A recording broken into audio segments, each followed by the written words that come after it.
കാര്യമാ. ഉമർ 20 റക്അത്ത് നിസ്കരിച്ചെങ്കിലും ഞങ്ങൾ നിസ്കരിക്കൂല. റസൂലുള്ള 20 നിസ്കരിച്ചോ? റസൂലുള്ള ചെയ്യാത്ത പല കാര്യങ്ങളും ഉമർ ചെയ്തിട്ടുണ്ട്. പക്ഷെ ആ ചെയ്ത കാര്യങ്ങൾ നന്മയായതുകൊണ്ട് റസൂലുള്ള അനുവാദം കൊടുത്തിട്ടുണ്ട്. റസൂലുള്ളാഹി ഹിജറ പോയത് എങ്ങനെയാ മക്കളെ? അള്ളാന്റെ റസൂൽ ഹിജറ പോയത് മറ്റുള്ളവരറിയാതെ ഒളിച്ചും പതുങ്ങിയുമാ പോയത്. എവിടെങ്കിലും ശത്രു വരുന്നോ എന്ന് നിരീക്ഷിച്ചുകൊണ്ടാ പോയത്. അങ്ങനെ റസൂലുള്ള ഹിജറ പോയി. അള്ളാന്റെ റസൂലിന് അങ്ങനെ പോകാനായിരുന്നു അള്ളാഹുവിന്റെ കൽപ്പന. അങ്ങനെ റസൂലുള്ള ഹിജറ പോയി. പക്ഷെ അങ്ങനെ ഹിജറ പോയ റസൂലുള്ള പോയതുപോലല്ല ഉമർ പോയത്. ഉമർ എങ്ങനാ പോയത്? വാളങ്ങൂരി അവൻ ഉയർത്തിപ്പിടിച്ചു. എന്നിട്ട് പറഞ്ഞു, ഞാനിതാ ഖത്താബിന്റെ മകൻ ഉമറാണ്, മക്കയിൽ നിന്ന് മദീനയിലേക്ക് പോവുകയാണ്, ഏതെങ്കിലും ഒരുത്തന് തടയണമെന്നുണ്ടെങ്കിൽ തടഞ്ഞുകൊള്ളുക. ഉമർ വാളൂരി പിടിച്ചപ്പോൾ ഖുറൈശികളുടെ ഹുങ്ക് അവിടെ പോയി മക്കളെ.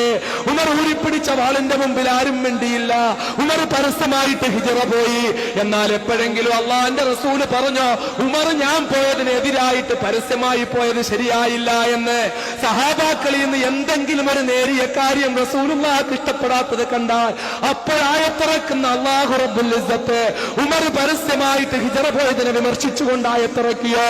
ഇല്ലെങ്കിൽ അത് റസൂലുള്ള സമ്മതിച്ചു കൊടുത്തെങ്കിൽ ചില കാര്യങ്ങൾ ഉമർ ചെയ്തത്, ചില കാര്യങ്ങൾ അബൂബക്കർ ചെയ്തത് അള്ളാഹുവിന്റെ റസൂൽ സമ്മതിച്ചിട്ടുണ്ട്. അതുകൊണ്ട് മക്കത്തെ ഉമർ 20 റക്അത്ത് നിസ്കരിക്കാൻ പറഞ്ഞെങ്കിൽ ഏത് ഉമർ മാറ്റി പറഞ്ഞാലും മക്കളെ 20 തന്നെ നിസ്കരിക്കുക മക്കളെ. 20 റക്അത്ത് തന്നെയാണ് പാരമ്പര്യം. അത് തന്നെയാണ് മുഴുവൻ സലഫികളുടെയും കേന്ദ്രമെന്ന് പറയാവുന്ന പരിശുദ്ധമായ മക്ക മുക്കറമയിൽ നിസ്കരിക്കുന്നത് 20. ആ 20 റസൂലുള്ളാഹിന്റെ തിരുമുമ്പിൽ മസ്ജിദുൻ നബവിയിൽ നിസ്കരിക്കുന്നത്.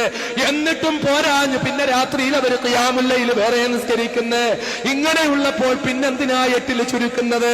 അതുകൊണ്ട് എന്റെ പ്രിയപ്പെട്ട മുസ്ലിമേ, അള്ളാഹുവിന്റെ ഹബീബ് കൊടുത്ത സലാത്ത് ഉണ്ടല്ലോ, അല്ലാഹുമ്മ സ്വല്ലി അലാ സയ്യിദിനാ മുഹമ്മദിൻ വആലിഹി വസല്ലിം എന്ന ഉമറിന്റെ സയ്യിദിനാ കൂടെ ചേർത്ത സലാത്ത് അനസിയ എന്ന് പറയുന്ന